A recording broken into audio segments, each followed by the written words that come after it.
The next topic in this course is the question of how a business can build and sustain a competitive advantage within its market or industry. And the conceptual tool that we will apply to answer this question is called the resource-based view. I'd like to begin this discussion with a puzzle.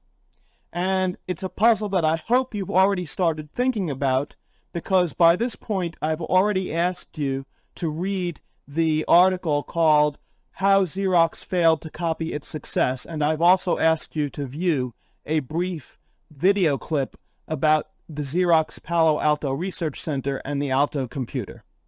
So I hope you've already started thinking about this puzzle, having read that article and viewed that video. But the puzzle is this. By the mid-1970s, Xerox had already created a personal computer with all of the features that we take for granted in personal computers today. It had a graphical user interface, or GUI, operating system. It had a coordinated suite of Office application programs. It had a mouse pointing device. It had a disk storage device.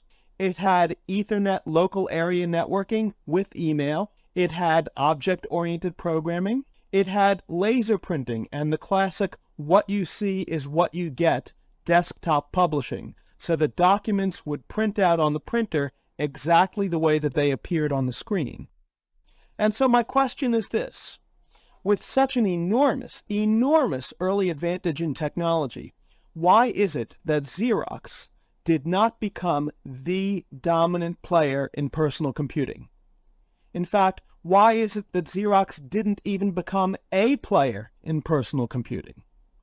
So what I'd like you to do now is to think about your answers to this question, to think broadly, think outside the box, come up with as many possible answers to this question as you can, and then post some of your answers in the online discussion board that you'll be able to link to on the next web page.